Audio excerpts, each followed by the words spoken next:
Hey there guys, and welcome to another status update on a few tweaks and fixes that I did on my desk. As you might remember, there was a pretty big mess of cables, so I was working on a fake bottom for the desk to hide the cables underneath. I finally got around to do that, and I'll let you guys see the result. As a disclaimer, I have just cleaned the glass inside and out yesterday. And yeah, I mean, it looks like this when you go close by. It's just, trust me, it's impossible to keep tempered glass, any kind of glass top really. It's impossible to keep it squeaky clean for long. So yeah, get ready for a lot of cleaning if you do a project like that. First of all, I did a new support for the graphics card. As you can see, I have a little, I built a small support that screws into the holes at the riser cable, so that gives the whole front side support. And I also did a support for the back side that supports along the card itself on the PCB where there's no circuitry, just along the edge. It supports the weight all along that side, and it screws at the hole where you would normally screw it to the case if it were in a normal case. So this is a lot more stable than the makeshift little supports that I had before. As you can see, it took quite a bit of planning, figuring out the gaps that I had to cut out, which holes I needed for the cables to go through. So yeah, a whole lot of measurements, a whole lot of planning, drawing, drilling again and sawing again. I went with thin piece of MDF because, well, it doesn't need to be that sturdy. It doesn't take much weight on it, to be honest, and it's cheap and easy to work with. So that was the best alternative. And also, if I ever need to get a new bottom for it because of replacing components or wanting to do water cooling or something, then it's really cheap to replace. It will cost about, I don't know, 10 euros or something to get a whole new panel to cut and work with. So yeah, that's very reasonable, I would say. I shall let you see what the result is. As you can see, there's the holes for the motherboard connections, and here, well, there's a bit of a glare, so it's not easy to see, but there is a lot less cables, as you can check. I should probably have done this video yesterday when there was no glare. Hold on. Okay, this is slightly better. As you can see, there's a lot less wiry mess. Still some, it's inevitable. I mean, I do need wires going through to the actual components, but it's a lot less. And yeah, I'm not working with custom-made cables cut to length and whatnot. So yeah, I am limited with the standard sizes that they come on.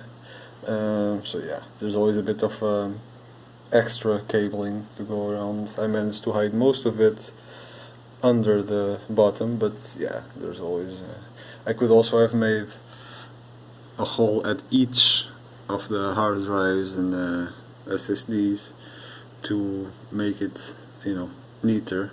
But yeah, as you can see, in most cables, see that little rubber sleeving, let's call it, that's usually to prevent the cable from bending too much at the connectors and one of the connectors getting loose and basically the cable not working anymore or shorting out or something.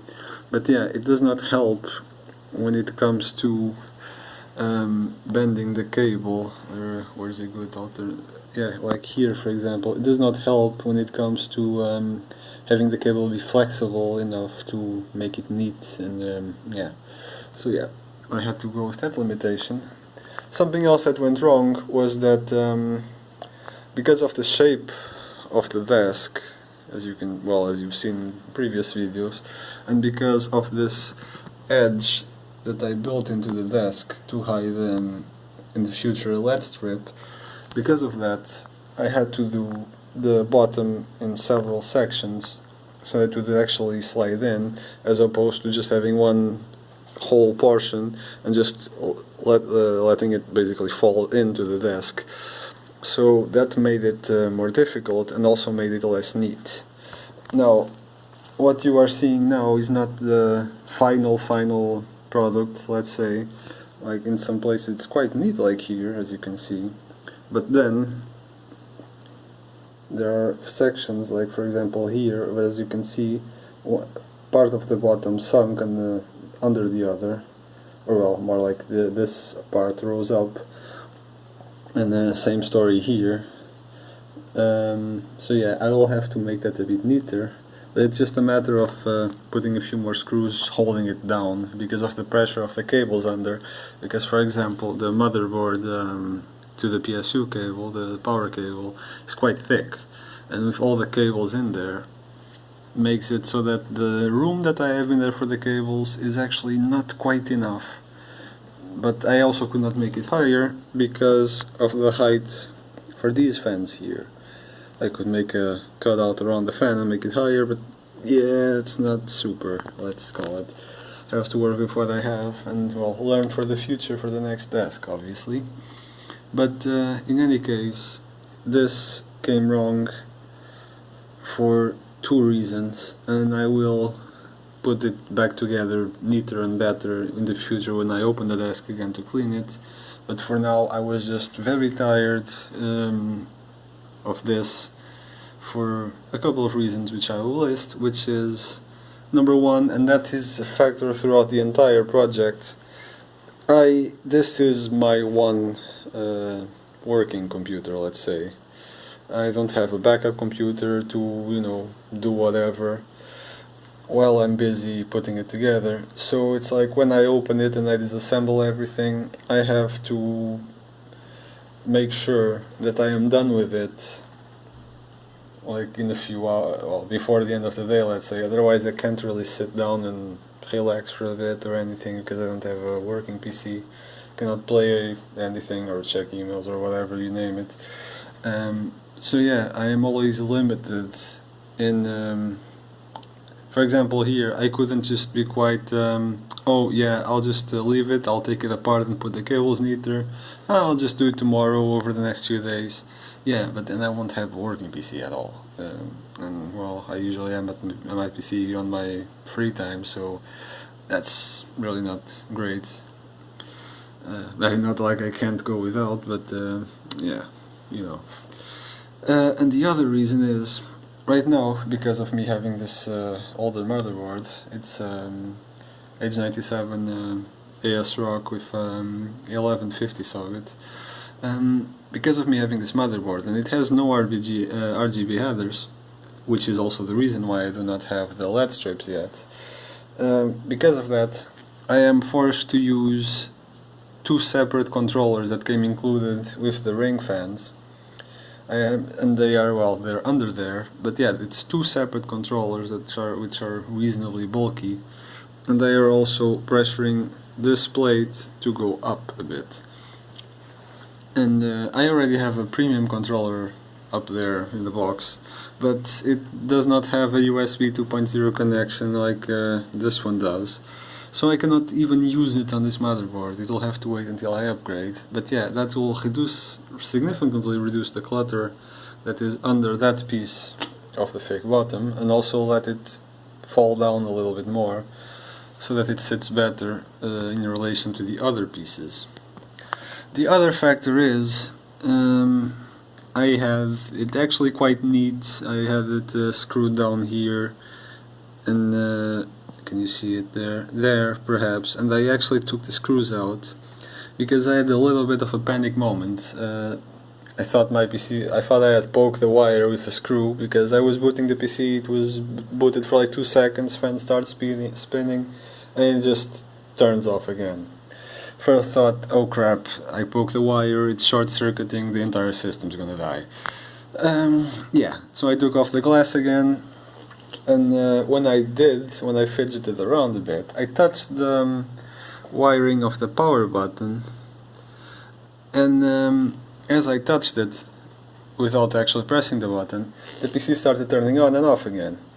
And yeah, that pretty much told me that the problem was related to just the power button and not anything else. But before I saw that, I had already taken those screws off, and that piece of the yeah, that joint, let's call it, there between the two boards was already screwed up. Yeah, anyway, I went about my business, and I figured that the problem is that it has a 5 pin connection there, and the cable is made for the 19mm version of the button, which has bigger connectors and more space between them, and I have the 16mm version of the power button. So what happens is that the pins actually touch each other, and they were just shorting out a bit in the button itself. It was nothing to do with the system or the cables or anything. It was just literally that dumb button that has the pins too close to each other, and the cable is not meant for that button, sadly. Now, solution, very high tech, I know, isolation tape between each pin. So yeah, now they're actually not, well, they're touching each other, but there's tape in between isolating them, so it actually works properly. And it turns out that the button was already shorting out in the time that I had the desk running previously, but it was still working. Situation is that you can see the button is lit up now that the PC is on. If I turn the PC off, the button's light will go off, and if I have it on sleep mode, it will actually blink. Beforehand, the button was basically on 24/7, which I thought, oh, that's just how it works. No, it was just the button flipping out because of the contacts touching each other. Anyway, problem solved. If you get one of these buttons, they're called anti-vandalism buttons for some reason. If you get one of these, don't make the same mistake as I did. There's a little isolation cap that you can put around each pin. Get one of those. It's handier than having to duct tape it. It works, yeah. And you won't have this issue. So yeah, don't make my mistake. Anyway, when I finally fixed that and I had it working, I was just, oh god, it's late. I'm tired of this. I had put some paint. It's still slightly wet, as you can see. I had put some paint there to, smooth out some spots that I scratched, let's say, while putting the bottom in.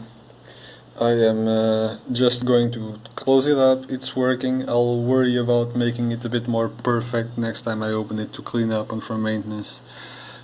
So yeah, but anyway, there's a lot less clutter, as you can see. And so for now, other than touching up those little spots there and making them a bit more even, because yeah, it was a bit more even, as you can see. I have this photo here that I took after I put it together, but before I tried to turn it on and the actual chaos with the button started. And as you can see, it looks a lot better and a lot less uneven. It actually joins together reasonably well. So yeah, well, I'll fix it up later. As you can see, it will be fine. So yeah, it is pretty much complete for now. There's not a whole lot more left that I can do before getting a general system upgrade, a new motherboard, CPU, RAM, you name it, probably an M2 SSD to go with it. But I'm gonna wait a bit with that. And yeah, when that happens, I can have some LED strips around that, all around the back and side edges to make it a bit more flashy. I am thinking of some decals along the back wall or something, or along the bottom perhaps. And I've actually seen an interesting project with etched acrylic, which is, well, cheap and easy to work with, really.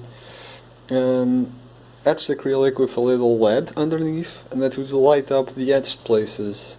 So that might be something interesting for when I have the LEDs there on top, to have a little piece of acrylic underneath with the LED shining on it from above, and it will probably give it a nice effect. It's not an idea that I'm playing with, but yeah, I definitely want to somewhat decorate the entire, well, not the entire thing, but I want to make it a bit, more interesting, the inside of the desk, as opposed to just empty black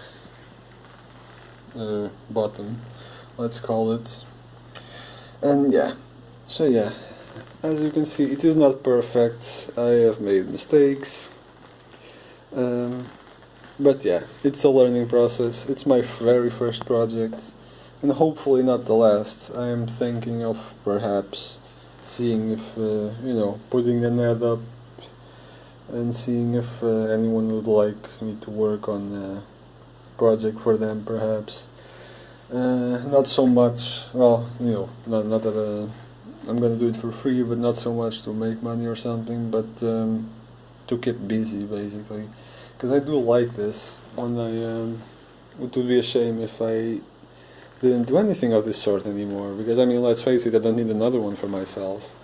I can make another one, perhaps, if my girlfriend wants me to, but other than that, yeah, I have no need for another one. I will perhaps replace my own in the future, a new wooden structure around it. I mean, it's not very, it won't be super expensive to do, because honestly the expensive part of building a desk like this, in my case, it was the frame, the steel frame that was expensive, the glass is expensive, and the AIO and the fans were expensive because I did not have them beforehand. I had a normal crappy case with just normal air cooling and crappy fans, so I had to get it as well. So yeah, if I count just the wood, paint, screws, yeah, that's, you can make the wood part for €100 or less easy. So yeah, I might make a new one in the future, avoiding the mistakes that I did now. I probably will. I'll do it from the get-go with the fake bottom in mind. So that will hopefully be a lot neater than now, where I had to cut into sections and crap. I will also perhaps not have that edge around there, which, while it is handy if you go for the lead strip around the edge thing, it does limit you a lot in terms of yeah, putting the bottom in, or at least I might make it smaller, because you can see it's quite big. This is about 3 centimeters or something width. I mean, you don't need that much. I could have put half of that easy. And yeah. Anyway, I hope you guys have enjoyed following this. I will definitely post updates whenever I do something new to it. But yeah, for now, this is about it. I am happy with the progress. I'm aware of the mistakes, but as I said, it is my first time, so considering that, quite happy, really. Could have gone a lot worse. I could have fried the components or something. I could have made some unstable piece of crap that would just fall over on its own weight. Yeah, I'm happy with it. I hope you guys have enjoyed following this small video series. I am open to any questions that anyone might have. As I said, first project, I'm not an expert, but I am more than willing to help anyone that is in a similar situation and that would like some ideas or advice, or how did you solve this problem, how did you go around to doing this or that. Doesn't mean it's the best way out there. I mean, trust me, there's way better people than me out there. But again, I'm open to all of that. I'm open to making new videos if people have questions about this or that. So yeah, just let me know, and I'll keep you guys posted.